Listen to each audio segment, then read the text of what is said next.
Moi, je vous pose une question directe.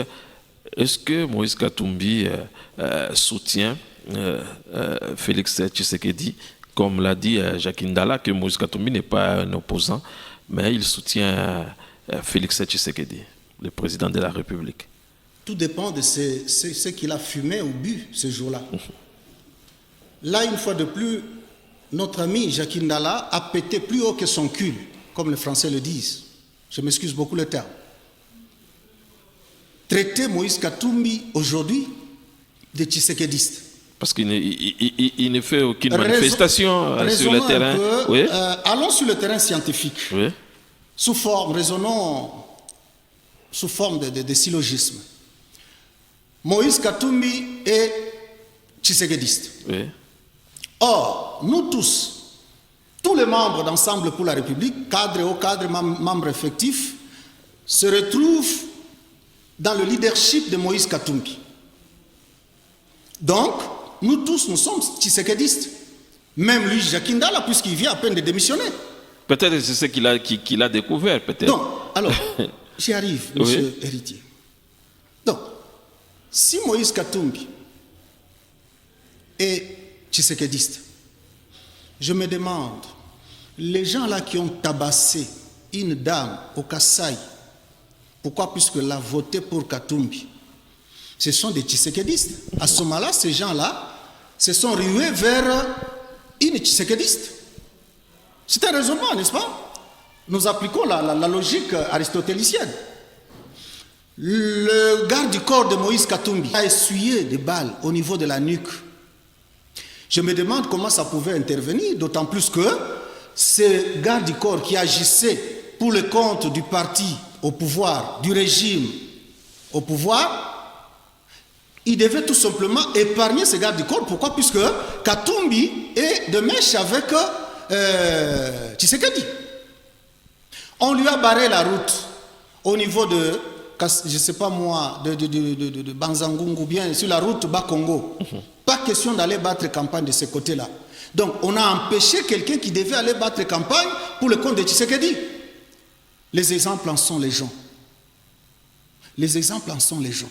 Est-ce qu'il n'y a pas un soutien clandestin finalement? Peut-être le soutien de manière cachée, peut-être. Pas du tout. Lui, il l'a dit clandestinement. Oui. Mais je pense que c'est là que je dis, il a pété plus haut que son cul. Jackie a exagéré un peu. je crois qu'à un moment donné, il a prouvé une fois de plus que c'est un monsieur haineux. C'est un monsieur, puisque ses intérêts-là se sont estompés, on a mis un couvre-feu à ses intérêts, alors il fallait par tous les moyens tenter dans la mesure du possible de déchirer le brevet d'invincibilité, de notoriété de Moïse Katumbi. Donc, il a tenté un acte héroïque. Là où personne n'a osé faire dans ce pays, lui voulait prouver que non, dans sa mégalomanie, il voulait prouver aux gens que non, lui est capable, là où les gens n'osent jamais faire. C'est ça, héritier. Alors, M. Delacroix, est-ce qu'il n'a pas dit quand même des vérités dans ses déclarations? Est-ce que tout ce qu'il a dit, c'est faux? Ou bien quand même, il y a des points... Je ne dirais pas que tout ce qu'il a dit est faux. Non. Il y a des petits points par-ci, par-là. Vous savez, Jackie a multiplié quand même des sorties médiatiques. Hein. Oui.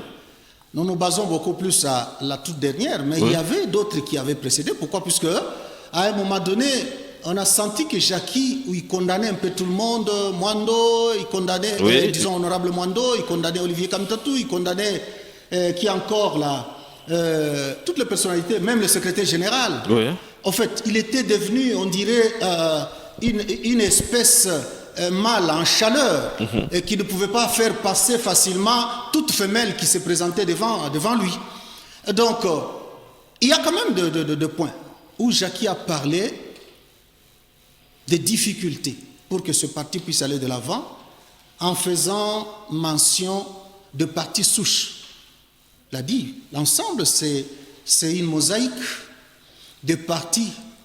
On a pris des partis de beaucoup de personnalités, je ne saurais pas les citer ici, pour constituer, alors que le président Katumbi, c'est là que nous condamnons toujours, pouvait à lui seul, il avait la latitude de pouvoir créer son propre parti sans faire recours à n'importe qui.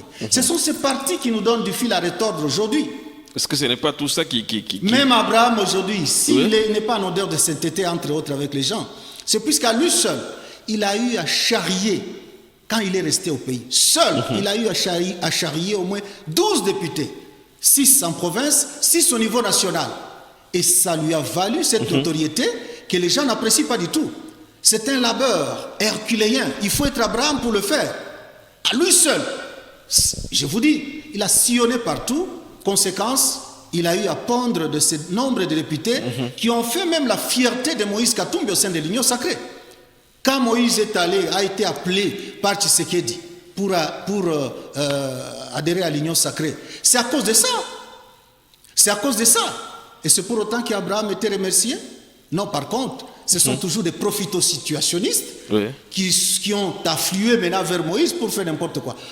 Maintenant, là, il fallait tout faire pour lui barrer la route, pour étouffer un peu, placer sous éteignoir toutes ces prouesses-là, pour qu'il ne puisse pas, que son frère ne puisse pas sentir quand même que quelque part, il y a quand même un acteur principal. Merci. Ça aussi. Alors,